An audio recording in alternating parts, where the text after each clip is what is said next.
सुप्रभात। आज हम कक्षा 8वीं के पाठ कबीर की साखियों को पढ़ेंगे। इनके कवि हैं कवि कबीरदास जी। पहले हम कवि परिचय पढ़ लेते हैं। कवि जी का जन्म कवि कबीरदास जी है और इनका जन्म 1398 में काशी में हुआ था।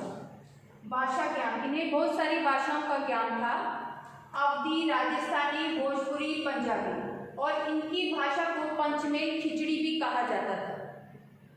इनकी मृत्यु 1518 ईस्वी में हुई थी। अभी हम इन साखियों में क्या है वह पाठ परिचय पाठ प्रवेश पढ़ लेते हैं।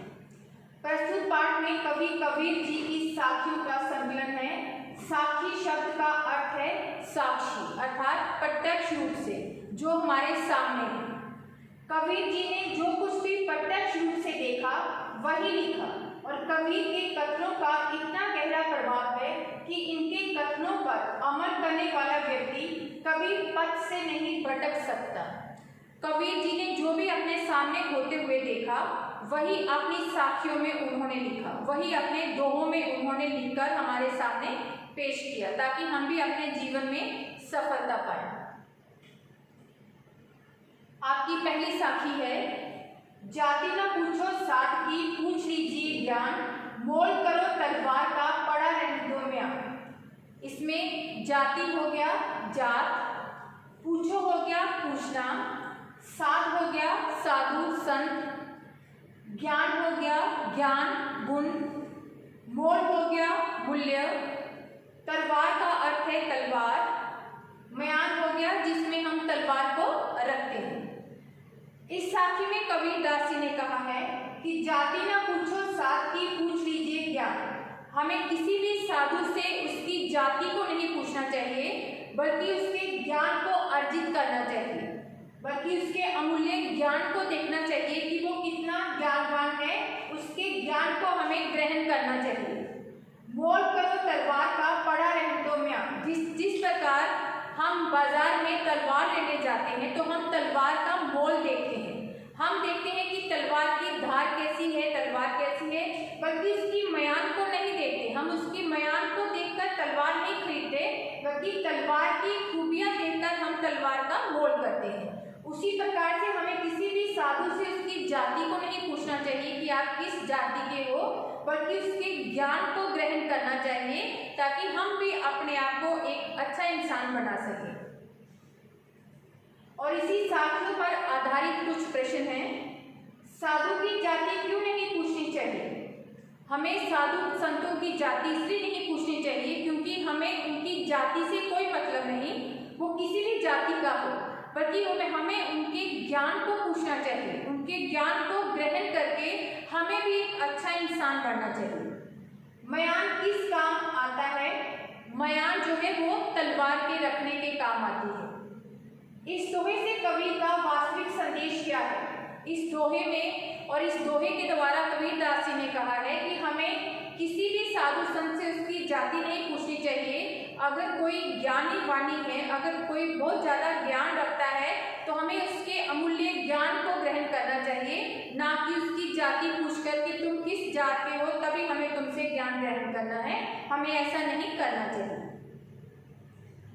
आपकी दूसरी साखी है, आवत गारी एक है उल्टत कोई अनेक, कहे कबीर नहीं उल्टिए वही एक ही एक। आवत मतलब आती है, गारी हो गया अपशब्द या गाली, उल्टत हो गया पलट कर जवाब देना, कोई हो गया हो जाती है, अनेक हो गया बहुत सी, नहीं यहाँ नहीं आएगा, और उल्टिए का अर्थ हो जाएगा पलट कर। इसमें कबीरदास जी ने कहा है कि आवत गाली एक है उल्टत कोई अनेक। जब हमें कोई मनुष्य गाली देता है, जब हम भी उसे पलट कर गाली देते हैं तो वो अनेकों संख्या में हो जाती है, तो वो अनेक बन जाती है।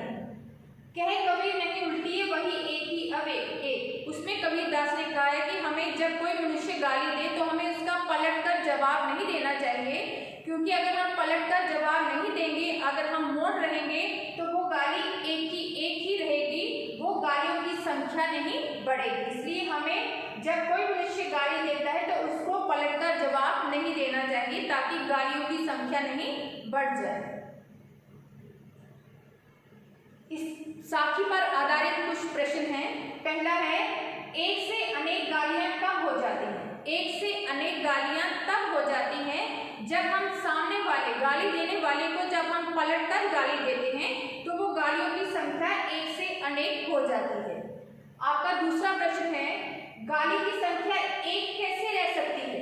गाली की संख्या एक तभी रह सकती है जब जो मनुष्य हमें गाली दे रहा है अगर हम उसे पलटकर जवाब नहीं दें, अगर हम मौन ग्रहण करें तो वो संख्या एक ही रहेगी।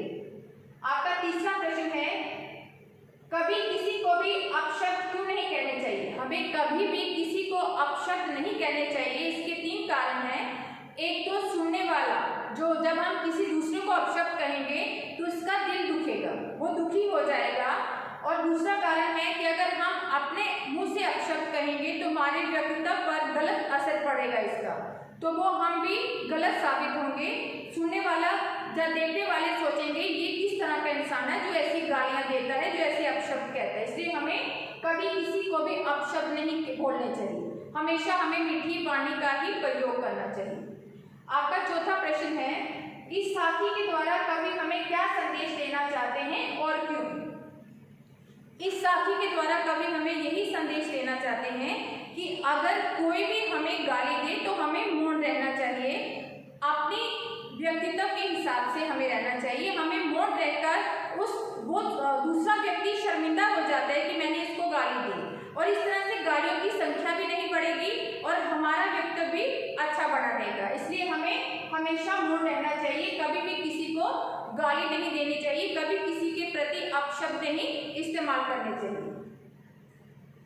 आपकी तीसरी साखी है, माला तो कर में फिरे फिरे जीवी फिरे मुख माही, मनवा तो दहो दिसी फिरे ये तो सुमिरन नाही।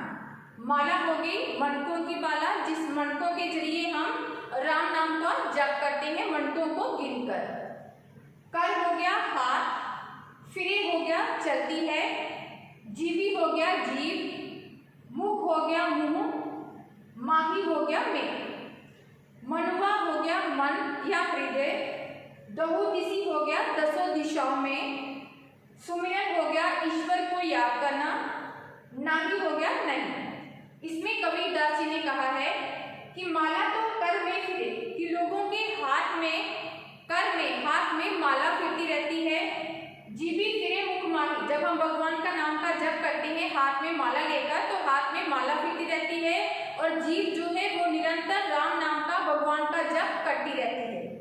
मनवा तो दहो दिशी है, लेकिन जो हमारा मन है वो चंचल है, वो एक जगह पर टिका नहीं रह सकता, वो दसों दिशाओं में भटकता रहता है। लेकिन कबीरदास जी ऐसी चीजों को सुमिरन नहीं मानते, ईश्वर को याद करना नहीं मानते, ईश्वर की सच्ची भक्ति नहीं मानते। कि अगर हम मुंह में राम नाम का जप कर रहे हैं और हम हाथ में माला की मनकों की माला फेर रहे हैं, लेकिन हमारा मन हमारे काबू में जब तक नहीं है तो हम भगवान के नाम को ऐसा जाप, भगवान के नाम का ऐसा जाप करना हमारे लिए व्यर्थ है। इस साखी पर आधारित कुछ प्रश्न हैं। इन पंक्तियों में किस पाखंड पूर्ण भक्ति का उल्लेख है? इन पंक्तियों में इस पाखंड पूर्ण व्यक्ति भक्ति का उल्लेख किया गया है कि जब हम अपने हाथ में माला लेकर निरंतर फेरते रहते हैं और मुंह में राम नाम का जप करते रहते हैं, तो ये पाखंड ही है जब तक हम अपने मन को काबू में नहीं करते। जब हमारा मन चंचल है, जब हम अपने मन को काबू में रखेंगे, स्थिर रखेंगे, तभी हम सच्चे हृदय से सच्चे मन से भगवान नाम का जाप कर सकेंगे। आपका दूसरा प्रश्न है, मन के बारे में कवि ने क्या कहना चाहा है? मन के बारे में यही कहा है कि मन चंचल है, एक जगह पर स्थिर नहीं रहता, लेकिन मन को हमें काबू में रखकर एक जगह पर स्थिर करना है, तभी हम भगवान नाम का जाप कर सकते हैं। तीसरा प्रश्न है आपका, इस दोहे से कवि का क्या अभिप्राय है? सिद्ध कीजिए। इस दोहे के द्वारा कवि यही कहना चाहते हैं कि हमें पाखंड पूर्ण भक्ति नहीं करनी चाहिए, क्योंकि अगर हम शापा लगा लें, तिलक लगा लें, हाथ में माला लेकर फेरें, लेकिन हमारा मन ही हमारे काबू में नहीं है तो वो भक्ति किस काम की। इसलिए हमें पाखंडपूर्ण भक्ति नहीं करनी चाहिए। हमें अपने मन के द्वारा, सच्चे हृदय के द्वारा भगवान को याद करना चाहिए, तभी हमारी भक्ति जो है वो सार्थक होगी। धन्यवाद।